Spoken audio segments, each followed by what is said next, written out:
Scooty కొన్నాక ఇలా పూజకొస్తామని అనుకోలే. ఎందుకంటే మా ఆయన హ్యాండ్, లెగ్ 2 ఇచ్చేసాడు నాకు.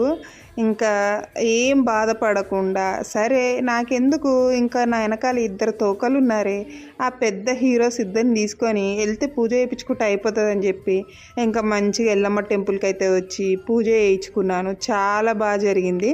దర్శనం కూడా చాలా మంచిగా అయింది. ఇంకా సండే అవ్వడంతో గుడి మొత్తం ఫుల్ రష్ ఉన్నారు. ఇంకా మా చిన్న 2 ఎలక పిల్లలను పట్టుకొని జాగ్రత్తగా అక్కడ వాడిని అప్పచెప్పేసి, కానీ వాడు చిన్నోడైతే నన్ను వదులుతలేడు. ఇంకా పూజ చేయడానికి పక్కనే కనిపిస్తున్నాడు కదా, ఇంకా వాడికి ఒక ప్యాకెట్ కొని చేతిలో పెట్టి నా పని అయితే ఇలా కంప్లీట్ చేసుకున్నాను. ప్రతిదానికి ఎవరో ఒకరు హెల్ప్ అయితే కావాలి. అయితే మా ఆయనది లేకపోతే మా అమ్మది అన్నట్టు ఉంటాను.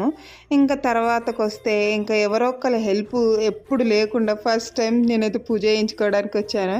కానీ కంప్లీట్గా సక్సెస్ఫుల్గా అయితే చేయించుకొని ఇంటికి వెళ్తున్నాను.